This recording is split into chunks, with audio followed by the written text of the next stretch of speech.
dorm creeper. I'm an early 20s Mexican female, currently living in the very north of Japan. Although sad to admit, I am known among my friends for being very good at defending myself, both physically and verbally, since being a small-framed woman in Mexico City, where I lived most of my life, is basically an invitation to be catcalled, to say the least.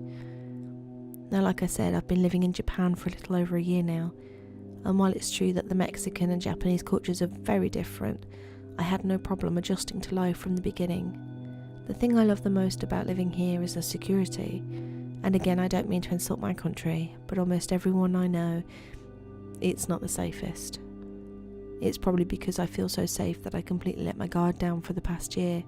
No keeping my bag on my lap at public spaces, no defensiveness towards guys who make passes at me, disregarding how gay I am. No looking over my shoulder when I come back to the dorm drunk at 6 a.m, or so I thought. Yesterday afternoon I decided to go out drinking with a friend of mine under the compromise that we would go back on the last train, since I've had a long week filled with papers and presentations. He agreed. I drank quite a lot, and I must admit he had to help me not fall on my face a few times on the way to the subway. Nevertheless, we were both having fun with our drunkenness and made it safe and sound to the subway. He got off 2 stations before mine, and from there on I started making a bigger effort in staying sharp, as to try not to miss my stop. Now, a side note here, it is a big no-no to ride the subway while drunk here in Japan, but they let a few things slip if you look foreign. I can't say I wasn't taking advantage of that, but I swear I'm not a bothersome drunk. I just sit and maybe giggle to myself if I'm alone, which happened this time. I could see some of the few people in the train looking at me, some of them judging me and some others just laughing to themselves. Then there was this guy. My vision was a bit blurry and he wasn't close to me, but I could still feel him staring at me, like his eyes were sending off signals to my body, and for the first time in more than a year, I felt it. I don't know if any of you have ever felt that feeling, but it's kind of like when a glass slips from your hand. Those seconds between the glass leaving your hand and it turning into pieces. Those seconds is how I would describe the feeling he gave me. My stop came and I got off as quickly as I could. It was late and the normal 5 exits had been narrowed to 1, so I headed that way and towards my dorm. It's a 15-minute walk from the station to my dorm, so I plugged one of my earbuds into my ear and began walking while listening to my music.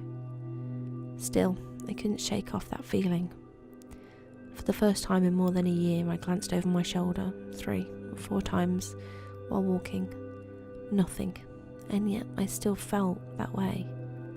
As I got close to my dorm, I started taking out my keys. The main door is not on the sidewalk, so in order to get to it you have to turn left, or right if you're coming from the opposite side, and walk a few meters, then turn right, and there you'll see this building. It's important because it's basically impossible for someone to just be walking or wandering by around there without any purpose. And yet, there he was. I recognised him from the colour of the outfit he was wearing, and that same, but now stronger feeling he was giving me. I have no idea how he got there before me, or what was going on at all, to be honest. Mine is a female-only dorm, so it's not like he could be living there too. For a second I just froze. The wind blew, and just as if it was carrying my scent towards him, he turned around and stared at me once more.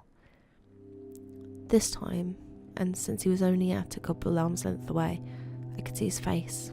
He looked like a normal guy, between 25 and 30, wearing the usual suit Japanese men wore to work, and in his left hand he seemed to have been holding something in a fist.